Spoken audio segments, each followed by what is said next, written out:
This video features adult language, no matter the character featured in this video or their particular movie or series. This video is not meant for children. This video is not meant for anyone under the age of 13. So today I'll be reviewing the NECA Godzilla 1964 figure, and I gotta say, it's probably the best out of the line so far. Like, if you thought the 62 was the best, this one takes it all. But first, I'm a little sick right now. Let's take a look at the box. This packaging is so beautiful.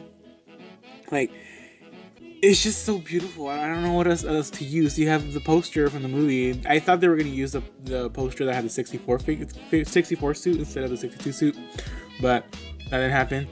But just look at this box art. It's so beautiful. It's so gorgeous. Why didn't Toho let NECA do this beforehand?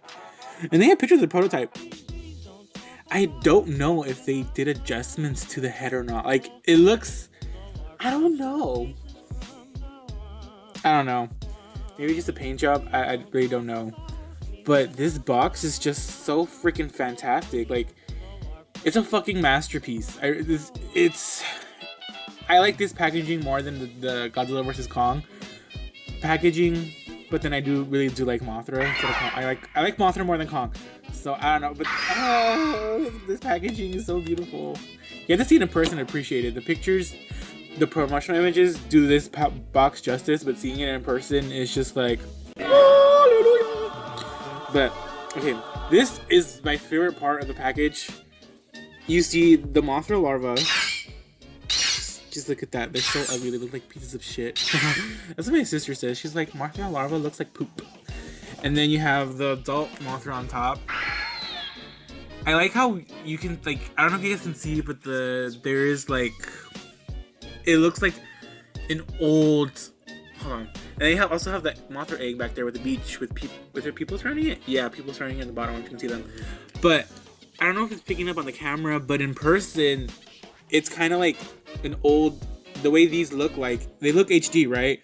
But it's also like with fuzziness of a VHS. So you see some like purples and like blue and green dots. I don't know if it's picking up. I don't know if you can see it right there. Yeah, you can.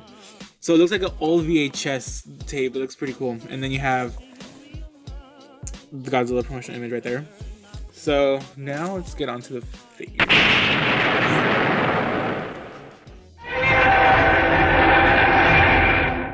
The detail on this figure is just so fantastic. Like, each classic Godzilla figure keeps getting better and better. Like, you got the 62, and now you have this one. This is a really, really good figure. Like, all the details, just look at the pic photos that are in front of you.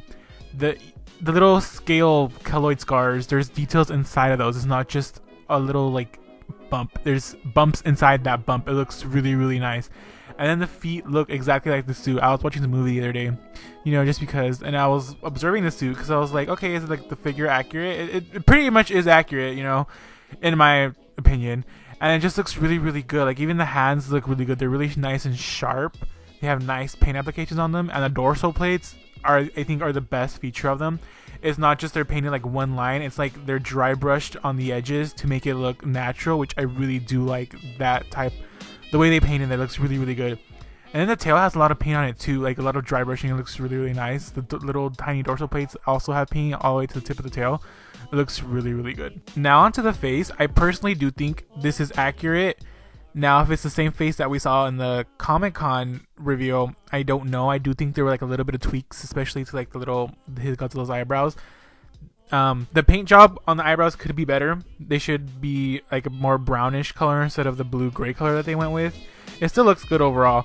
I do have a little bit of pink or reddish paint on the side of the head, but it's not that noticeable. I could always fix it up if I wanted to.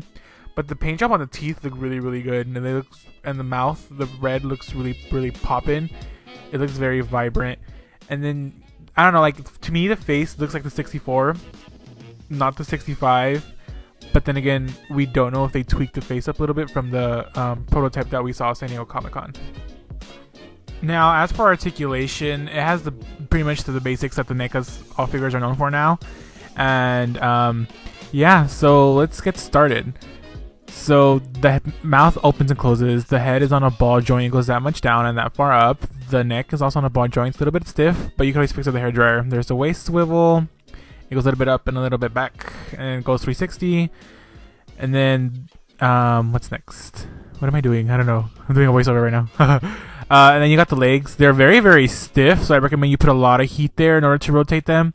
Because, like I said, they're very, very stiff. This video is sped up, so the video can be shorter. And then the hinges on the knees were actually pretty good. They weren't painted shut like my other NECA figures were. These were able to move right out of the box, but they're still very, very stiff. So I recommend be very careful and use a hairdryer. And on the tail, there are 6 ball joints. They're very, very smooth. They're very stiff, and they will keep their pose. And the hands are on hinges, as well as the fingers. It's for that really nice articulation. It's very smooth. And then one thing I don't like, there's also a ball joint on the arm. One thing I don't like is the hinges. On the elbows, they're very limited, and that's all they move. It's a very little bit, but I mean, it's still there, which I'm grateful for. The Atomic Breath piece is not a reissue of the 62 one. It is a reissue of the GMK Atomic Blast, and I don't like the fact that they made it white. Like, it's clearly in the movie, it's clearly blue. Even if it's a light shade of blue, it's still blue, it's not white.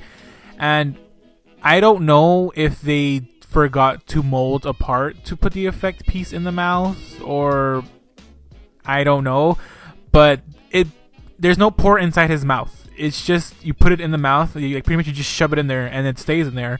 But my thing is, if you do it multiple times, eventually the teeth will scuff or maybe even warp or break.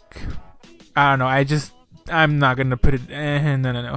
I do think the GMK Blast looks way better than what they did with the 64, and it's suited way better for the 64. But you can switch whichever blast, whatever you want. If you want the white one for the GMK, if you want the blue one for the 64, it's up to you. If you have both figures, you do whatever you want. For size comparison, here he is next to the NECA Godzilla 1956 poster version and the 62 figure. He's barely a bit taller than the 62 figure, but the 62 has more mass to it, so maybe that's why he looks a little bit bigger. But just look at it. He's so matte compared to these two figures, and I really dig that. The matte paint job just looks fucking incredible. It makes him look like a real monster. It makes him look like it makes the figure look great. I was never a big fan of the glossiness, so that's why I always painted my figures. So stay tuned for the gallery that I have. I took a lot of pictures of other kaiju. So yeah, please like, subscribe, comment, and share. And if you have this figure, it's awesome. And if you don't have it, go get it. It's definitely worth $25. Bye, guys.